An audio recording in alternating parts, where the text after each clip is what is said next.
بالله كم تستطب القروح ويبرأ جروح الكسير الجريح وينشط ذاك السقيم. اللہ تبارک و تعالیٰ قرآن پاک میں فرماتے ہیں وَأَوْفُوا بِالْعَهْدِ إِنَّ الْعَهْدَ كَانَ مَسْئُولًا، اپنے وعدوں کو پورا کرو کہ قیامت کے دن وعدوں کے بارے میں پوچھا جائے گا۔ جو وعدہ کیا تھا اس وعدے کو پورا کیا نہیں۔ اب وعدہ دو قسم کا ہے، ایک وعدہ تو وہ ہے کہ جو رب تعالیٰ سے وعدہ ہے، ایک وعدہ وہ ہے جو مخلوق سے ہے۔ تو رب تعالیٰ سے جو وعدہ کیا ہے اس کو تو پورا کرنا ہی ہے ہر حال کے ساتھ۔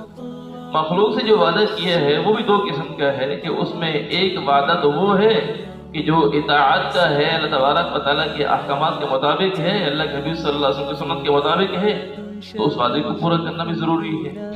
اور ایک وعدہ وہ ہے کہ جو گناہ پر ہے اس گناہ کے وعدے کو کبھی پورا نہیں کرنا چاہیے، اس وعدے کو کبھی پورا نہیں کرنا چاہیے کہ وہ اللہ تعالیٰ کی نافرمانی ہے اور اس پر اللہ تبارک و تعالیٰ کی طرف سے عتاب اترے گا۔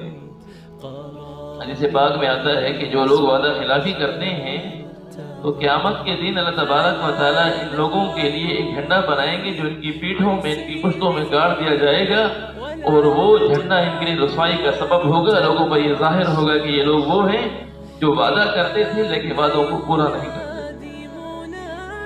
اور حضور صلی اللہ علیہ وسلم کی زندگی سے تو یہ بات ملی ہے کہ اللہ کے نبی صلی اللہ علیہ وسلم نے جو وعدہ کیا ہے اس وعدے کو پورا کیا ہے، چاہے وہ مسلمانوں سے وعدہ کیا، چاہے کافروں سے وعدہ کیا ہے، اللہ کے حبیب صلی اللہ علیہ وسلم نے اس وعدے کو پورا کیا۔ حتیٰ کہ روایات میں آتا ہے کہ ایک شخص سے اللہ کے نبی صلی اللہ علیہ وسلم نے ایک جگہ ملنے کا وعدہ فرمایا کسی ذمہ داری کو پورا کرنے کے لیے، تو اللہ کے نبی صلی اللہ علیہ وسلم 3 دن تک وہاں اس شخص کا انتظار کرتے رہے۔ وہ شخص کسی وجہ سے بھول گیا تھا، تو 3 دن کے بعد اسے یاد آیا کہ میں نے تو حضور صلی اللہ علیہ وسلم سے وعدہ کیا تھا۔ 3 دن کے بعد وہ آیا تو اللہ کے حبیب صلی اللہ علیہ وسلم کو وہیں پر پایا۔